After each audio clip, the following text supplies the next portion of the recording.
Very good afternoon and welcome to the home of football, the true home of football this week. We are back at Molineux, Matchday Live Extra for Wolves against Crystal Palace. I'm Mikey Burrows. Alongside me, as ever, is the Hall of Famer Andy Thompson. And back with us once again, the future Hall of Famer, the man that we love more than any other guest that joins us on a regular basis. Mr. Chris Owellamo is here with us. And if Dave Edwards is watching, we don't truly mean that, don't worry. But here we are. And we're trying to keep the mood high because, Tomo, it was a frustrating week last week. I know Looms has plenty to say about it. We'll get to him in a second, but they will have had plenty of time to stew on what happened at West Ham last Sunday. Big opportunity to put it right today. Yeah, it is. So look, coming back to home, so they've got 2 home games now, haven't they? To try and rectify a little bit of the damage that was done. So look, we was all going into the Arsenal and the West Ham game with expectations of pushing on and making sure that we're pushing towards the top. Unfortunately, the results just didn't go for us. And look, in the last 3 games, I think, and I'm including the Leicester in that, so I don't think that we played that well as well. So the last 3 games, we just haven't been far in what we normally do, i.e. keeping clean sheets, causing problems up the top third as well. So it'd be a disappointing week for the players and the staff in the club. Go on then, Looms. What went wrong last weekend? Well, it's interesting that Tomo he alluded to the Leicester match as well, saying it wasn't a great performance, but we got 3 points because we had individuals out there that were excellent. That individual bit of brilliance got the goal and secured the points for us.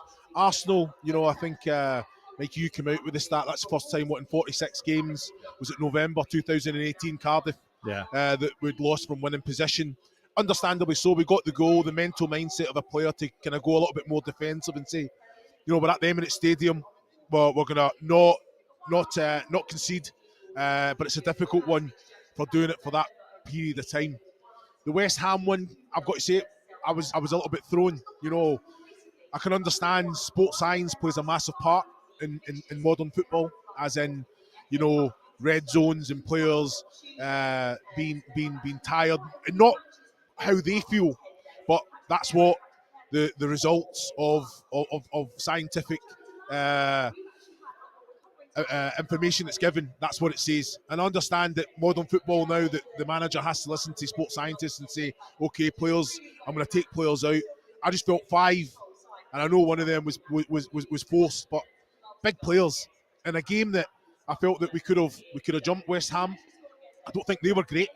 I think they were there to be got at, and it was one of them. I think we're definitely surpassing all expectation this season. I think we're performing well. We're getting results when the game's very, very, very tight. But we have quality in depth. We've got a full team to pick for. If you take Semedo out of that, obviously he's just picked up an injury. So it's one of them. We have to now react. We'll put ourselves in a position off the back of 2 disappointing results that we have to go out and win again, so that we can actually say, you know what, it's the business end of the season. We want to finish. We want to start looking up and catching the teams above. But that was a fantastic opportunity. Missed that, in my opinion. We talk about players coming in, Looms. Is there an element in some respects that the players have to take some responsibility, that they were given an opportunity and some of them who came in didn't take it? I mean, we'll talk about the team today in just a second, but quite clearly Bruno's looked at it and gone, some of those who came into the team did not produce what he expected them to produce last weekend. Well, you look at it, I think Fabio Silva, I've liked what I've seen, but the service that he got on Sunday, we never played with any quality from back to front. And it's you can understand, okay, willing runners running into the channels, little quality balls. We never really got the ball down and played, and that's something that, as a striker, and I've been in that position where you're in a game, you're thinking, I've not really touched it. How many times does he drop deep to get a touch of the ball? Because maybe sometimes he feels that he needs to just get a couple more touches because we're not giving him that service and that delivery that he wants in the attacking area. So we can point the finger at a few players. Opportunity, it's always an opportunity when you get given that chance, and you have to be right. That's why you can never take your foot off the pedal. You have to make sure you're training right. You have to make sure that when you're named on the bench, that when you come on, you make a positive impact. The mental side of it's just as hard as the physical side, that you've got to make yourself mentally prepared to be ready. You can't get into this frame of mind that you want the team to do well, but the person in your position to not have a great game, because that gives you your chance. And I don't think we have it in our squad. I believe everyone is in it together. But again, there's an argument. Well, it's very evident when we go through the team today that players probably haven't taken their opportunity. We'll go through that team in a couple of minutes' time. We'll also hear from Bruno talking at length about this game as well. But Tomo, when you look at the situation that Wolves find themselves in, we always have that expectation, we always have that hope, and we always have that excitement, and fans necessarily do as well. Is there an element perhaps of, given the last week, that maybe we got a touch carried away with the situation we were in, and yet in the same breath there is the opportunity, given the run of fixtures we have, that last week was not wholly 100% detrimental to our hopes of where we want to be this season? No, there's still loads of games to come. There's good opportunities, as I said, this week. As I said before, could be a big week as well with the games that we've got. But look, it's just the expectations, isn't it? The way that we've played all season, and I'm talking about the games, or the first 3 games that we lost. We've been playing well. So, and I say we've had a lot of people out injured. We've had to change people around. People have come into the side who played really well. Saiz at the back, Kilman this season played really well. And you look at that, so and you can understand why people have got disappointed, because of the way that we've played, the way that we've defended, the way that we've won games. And of course, everybody's going to get thinking that we're pushing up there. We've got 40 points already, which is great. But it's all about trying to do the best that you can, keeping towards the top. You're trying to improve every season. You're trying to improve every game even. The last 3 games hasn't been great. We haven't performed.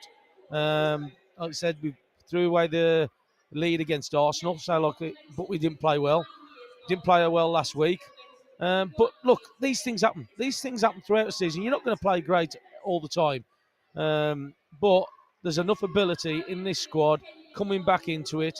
Again, Neto starting today, which is great. It's nice to see him in the starting lineup. But there's no reason why this squad can't be pushing on and keep looking upwards rather than down. Well, we'll talk more about the team news in just a second. Let's take a look back on what happened at the London Stadium last weekend. 22 minutes played in the game. Mancini runs over it. Cresswell curling it wide. Jose Sarr with a full stretch dive. I'm not sure it was that close, but he certainly had it covered. Antonio, left-hand corner of the box. Ball's going to be switched towards Johnson. First time cross. Jose Sarr got there, and Antonio acrobatically has kept the ball in, but the Wolves keeper makes sure that he grabs hold of it outside of his 6-yard box and immediately looks to launch it downfield. Fabio Silva has got the better of Dawson. He's on his own here, Fabio Silva, into the penalty area, onto his left, but across came Zuma with a challenge for a second time, down by the corner flag. Now needing support, gets it from Rice, who curls it, off the post! Well, Declan Rice has come closer than anyone in this game. That curling effort. Here's Fabio Silva. Now Saiz, back to Neves, one touch, clips a nice cross in, Kilman with the header, Trincao keeping it alive, and it's going to come through, it's Hee-Chan Wang, it's wide! Oh goodness me, what a chance! Right at the end of the first half. There's Cresswell, trying to feed it infield, Antonio in the penalty area, low one in, turn home, oh no! It's Souček who is there, and it's such a simple goal! Antonio's ball, and Thomas Souček was just able to open his body out and dispatch it beyond Jose Sarr. West Ham 1, Wolves 0. Hee-Chan Wang onto Marcel, who's continued his run. Low cross in. Oh, turn over the near post by Fabio Silva. Just couldn't get it on target. Antonio trying to get away from Cody. Kilman's trying to get back there. Antonio is still in the penalty area. It's Mikel Antonio trying to square it. Neves gets back.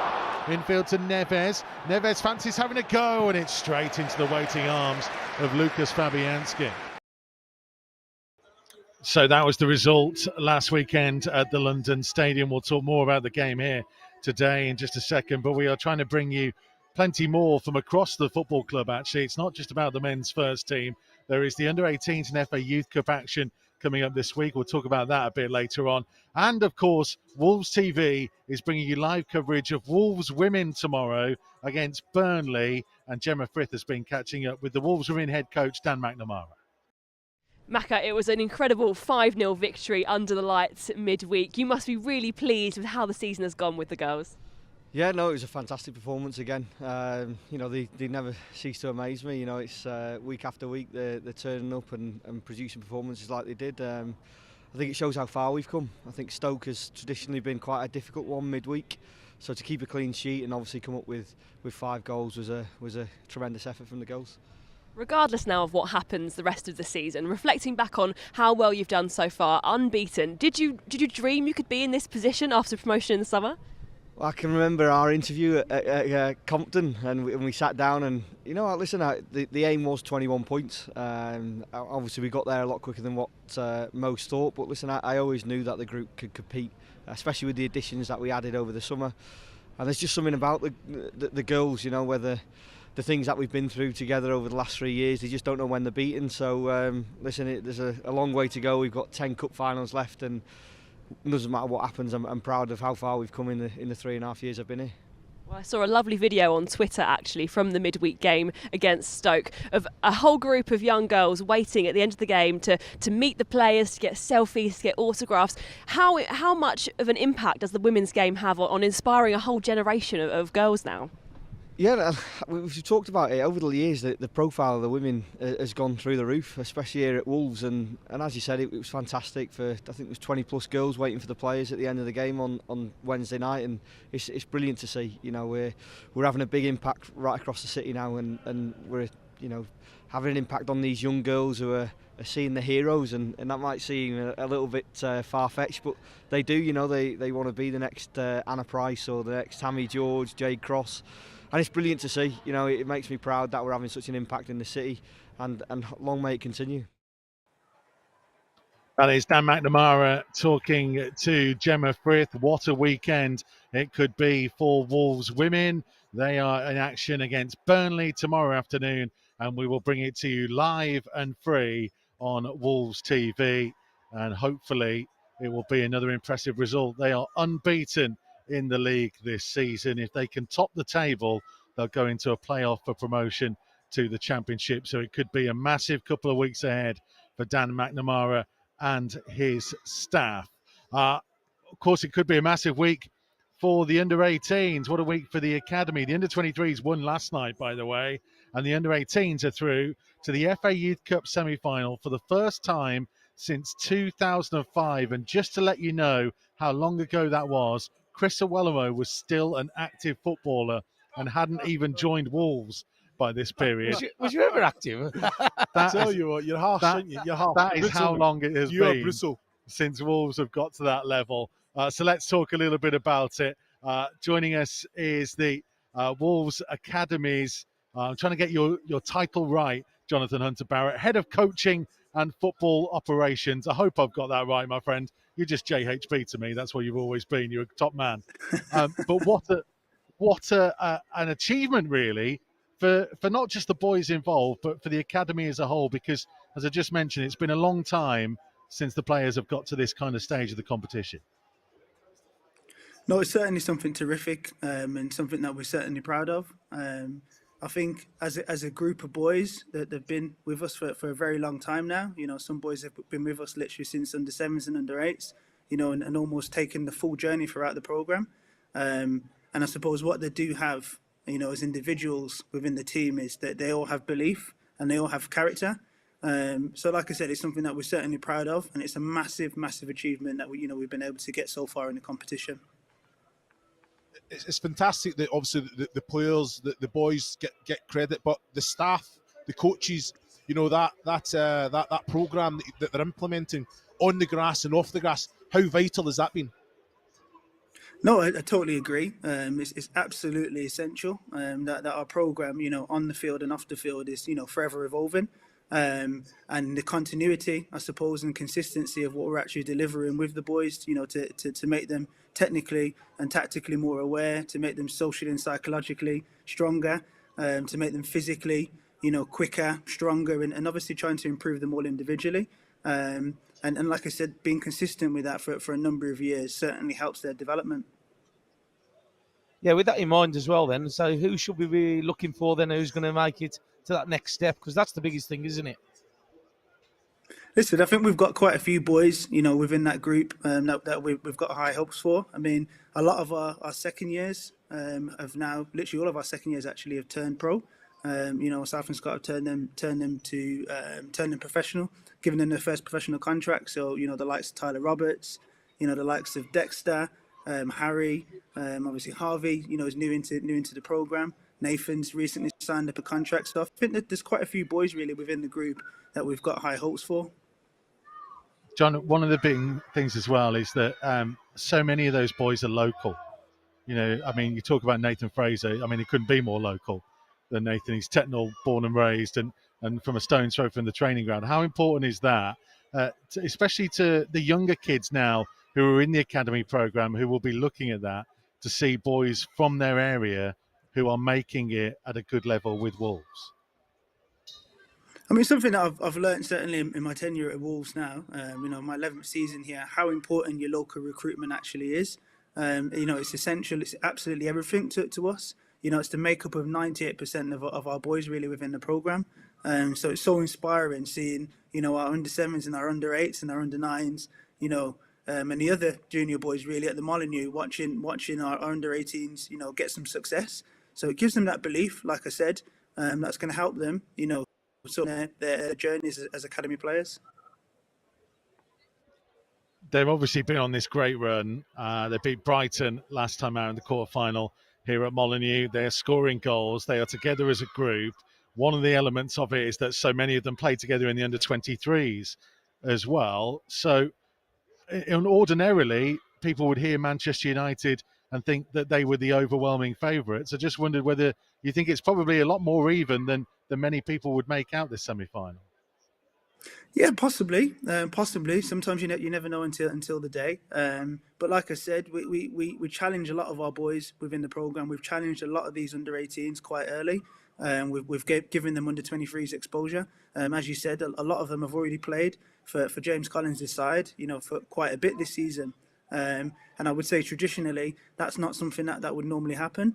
A lot of these boys that we're seeing today, we challenged them when they were under 15s and under 16s playing in the under 18s games program, because we thought that was what would be right for them, rather than holding them back and keeping them playing at their own age group, their own age category. So, like I said, we try and challenge them and give them that exposure. So let's just see what happens on the day. Jonathan, you said there about challenging these players. Obviously in the world of media, I see a lot of young players come through and they take quite literally what their manager, their coach is saying to them. But then the game throws something, throws that curveball to them. And they've got to be ready for that as well. So, these young players coming through, do they have a certain freedom as well that they have to manage that problem, that responsibility? Or is that something that the information comes from the side, or do they have a certain freedom to take that matter into their own hands? No, I suppose we try and develop independent decision makers ultimately, and players that are capable of being able to solve problems, in the moment, as opposed to at half time, waiting until half time for the coach to maybe solve the problem, or reflecting about it at the end of the game. And there's different ways and means that we've done that over the years. I mean, as a group, I suppose, as an under-18s group, a lot of the boys across the journey, we've given them a lot of international tournament travel exposure, where they're playing against elite opposition, and again they're sort of playing to win in a tournament, as opposed to the Premier League games program. When you're coming through the program, it's just playing to develop. So we try and give them that exposure to kind of play to win. So they're definitely posed with lots of problems where they have to make decisions. But at the same time, if they're not able to do it, then we do ask our coaches, the likes of Steve and James McPike, to actually step in and help them really with the solution if they're not able to come to it themselves. Yeah, with that in mind as well, then, do they have any opportunities to actually train with the first team as such, and how rewarding would that be for them as well? So, like, just to actually be there or thereabouts the first team. No, I think Bruno's been terrific, really, since he's come in. We've given our academy boys some exposure to training with the first team. You know, Scott has always said to us, you know, as a player or as a coach, if you get an opportunity to see what great looks like, then it definitely gives you a massive advantage in your journey. And our boys certainly get that. They get an opportunity to see what great looks like. Sometimes on a daily basis, you know, with exposure to training with the first team, and a lot of the boys have actually had that this year. So again, it's a massive advantage for us. Well, listen, mate, if you want to help them see what great looks like, I've got some VHS stuff of Tomo from back in the day.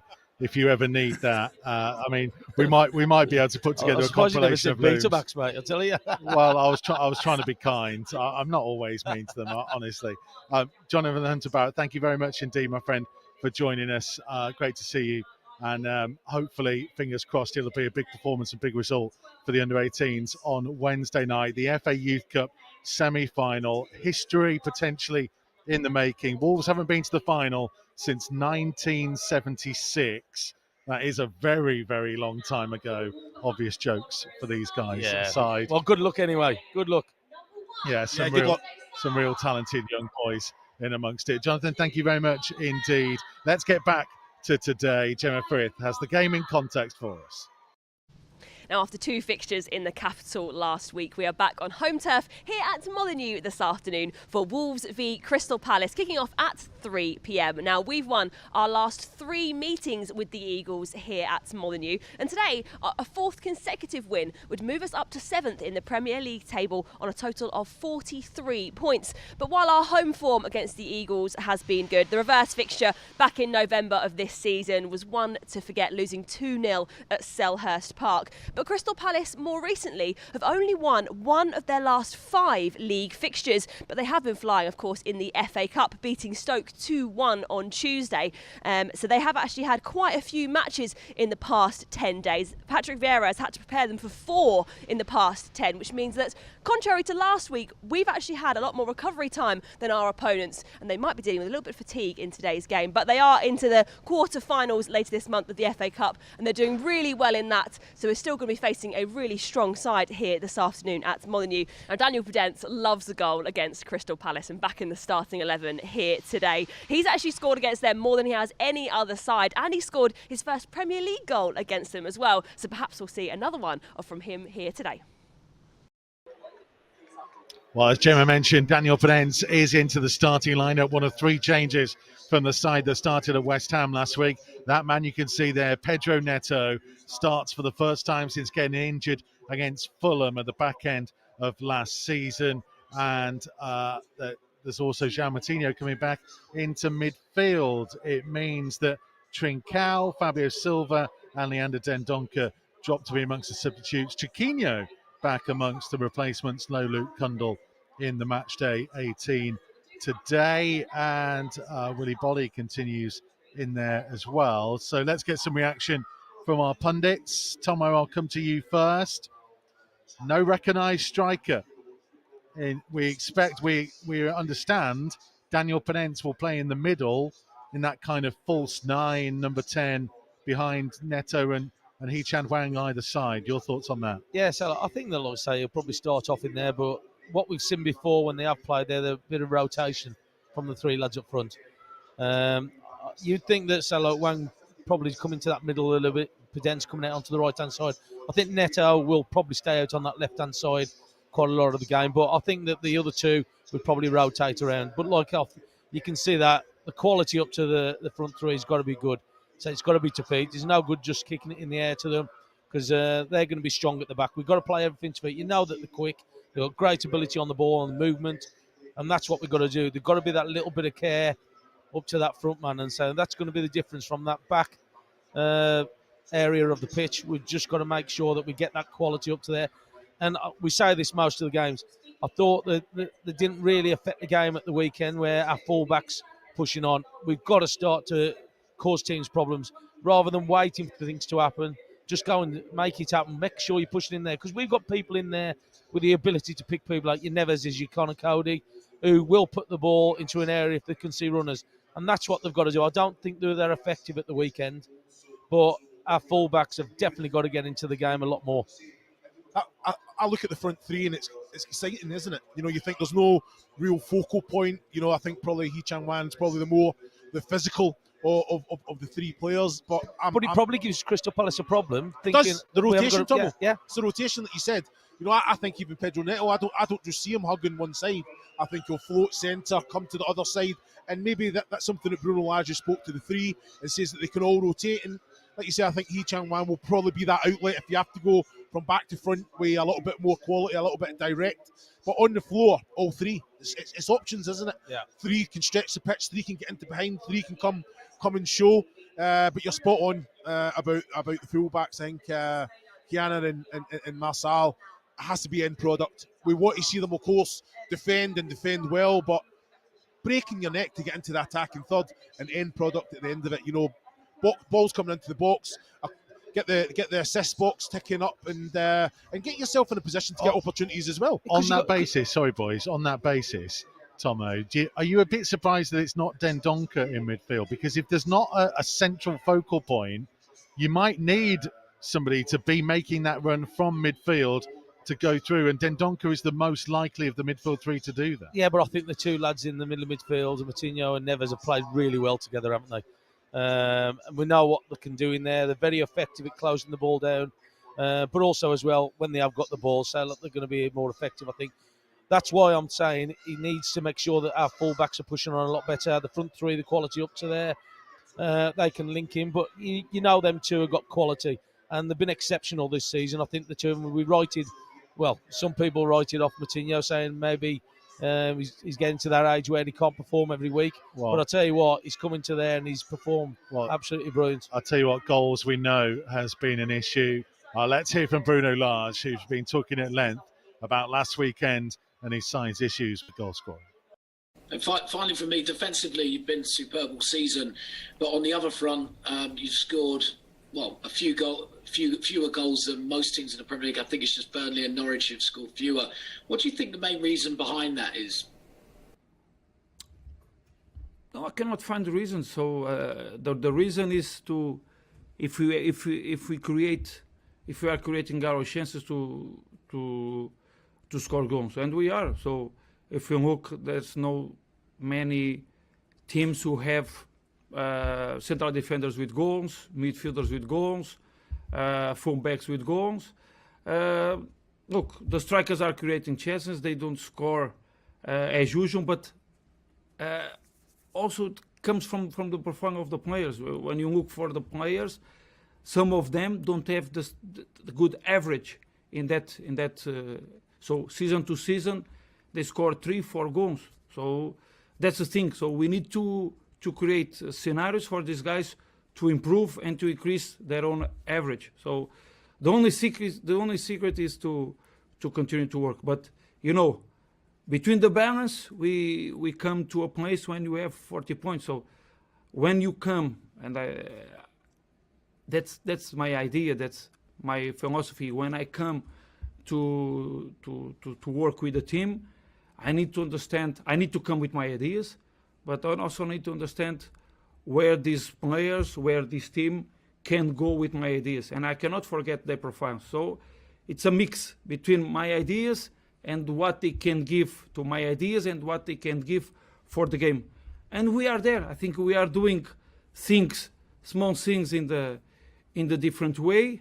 So it's a question to continue to improve the team, to continue to see every time in the market where is the right player to come and to improve our team. So this is a process, and we are in the first process. So just 8 months with this group. I'm very happy with these guys, working with these guys, because these guys want to learn and to improve every time. So we need to continue. So there's no secret, there's no reason. It's to continue to work and give a lot of confidence that we are doing. And James, and to be clear, because sometimes I don't like to talk this in public.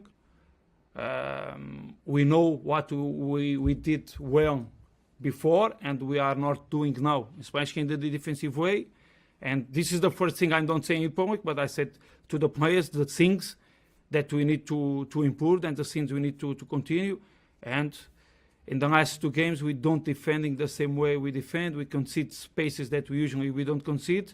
And it was too easy, like I said, to suffer goals against Arsenal and West Ham.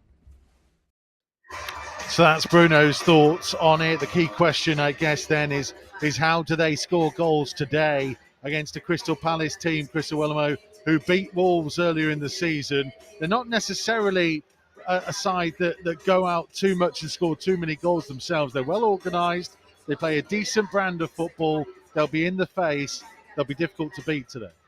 No, they will. They've got individuals as well that can be very difficult. That, like you say, like ourselves, that can win you games that you don't deserve. You know, Elise, Zaha, I think Mateta's playing through the middle today. So it's going to be an interesting. It's always a difficult one. You know, they try and defend well. They try and press high with a high intensity. That's something that I think when to do with our earlier chat. You know, the likes of Coutinho and Neves, they're always going to be an outlet, and they have to kind of win that battle and get hold of it. So again, they're a team that if you can play through that high press, you can definitely hurt.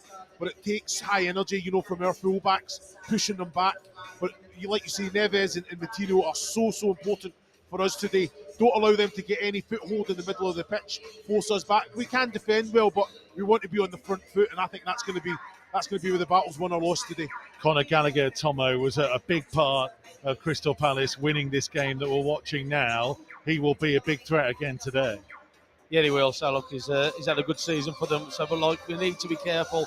They've got a couple of danger men as well. Sahar as well on this left-hand side normally, who got the first goal against us.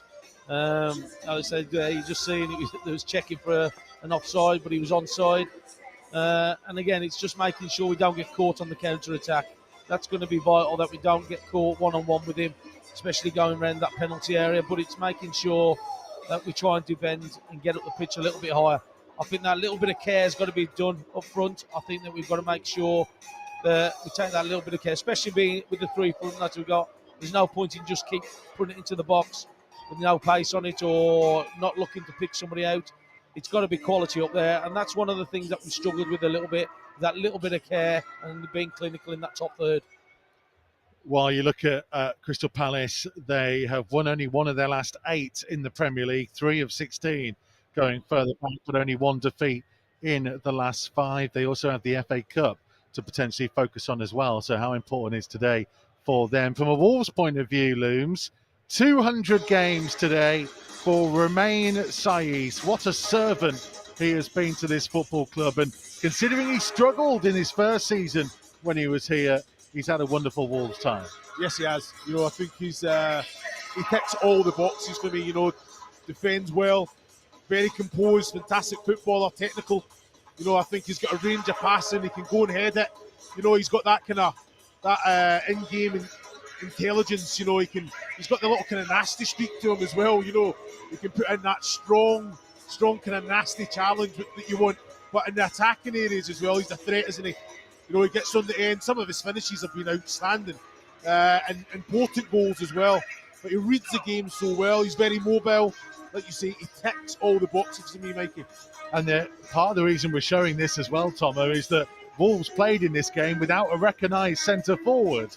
And we see him there, popping up in the forward area. He's got more to his game, Romain Saiss, than just the kind of the dirty stuff at the back. Yeah, well, he was one of the players that everybody wrote off, didn't he, at the beginning of the season, whether or not he was going to be here or he was going to play centre-half. But he's had an outstanding season. I think that he's played really well, but he's a definite threat in the top half of the pitch as well. You're just watching some of his efforts, you've seen some of his goals, and he always seems to be in the right place at the right time, and that's been important for us. And look, he is a threat in the other end of the pitch.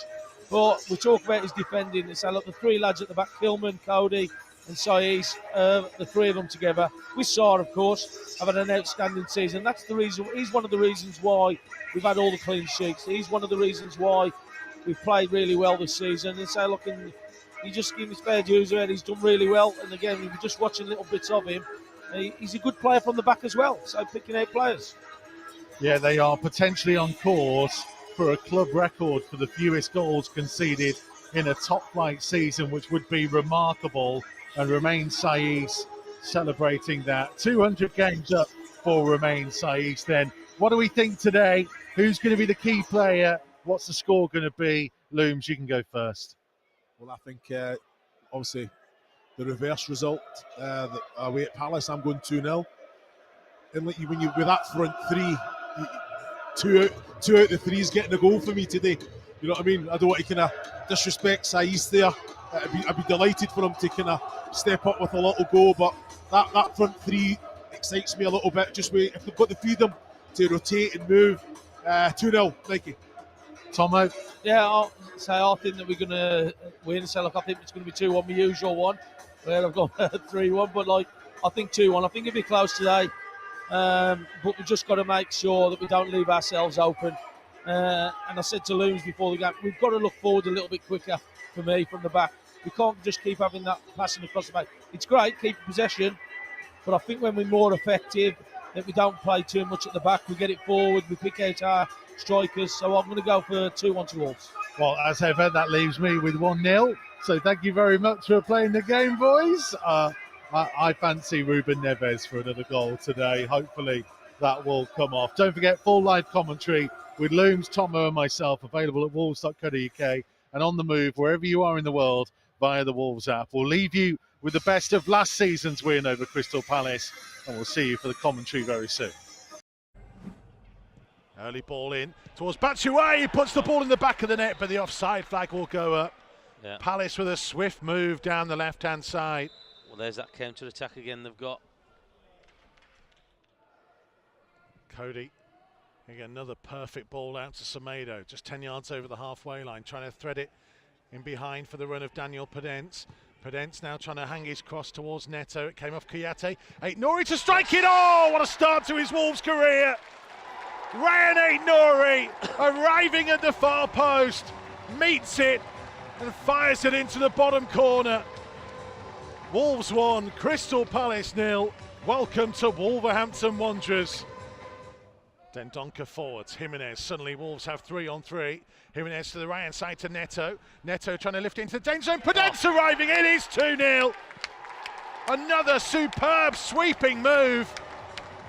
And Daniel Podence is there in the right place at the right time to apply the finishing touch. Wolves 2, Palace 0, and it's 2 goals in the first half as well. To the inside Palace left for Wilfried Zaha, who held off Dendoncker. Oh, now a tumble in the penalty area, and Palace are going to get a penalty kick. Patrick Van Aanholt, the man who was caught. Still Martin Atkinson is waiting for the check, and here it will be overturned. Yeah, he's offside. I'm not sure it would have been a penalty anyway. In towards the centre circle, and Moutinho thought he could win it. Dendoncker has done. Early one up to Jimenez. Jimenez looking to try and run towards the edge of the penalty area. Onto Traore. One touch. Traore striking. Goalkeeper parries it down, and Jimenez was too close to try and benefit. What's his decision going to be? He studs up. It's the problem. So it's not on the floor. He's wandering away from the screen now. Going past Scott Dan. Everyone looking towards him, making the VAR signal. I think he's sending him off. Yep, red card is coming for Luka Milivojevic.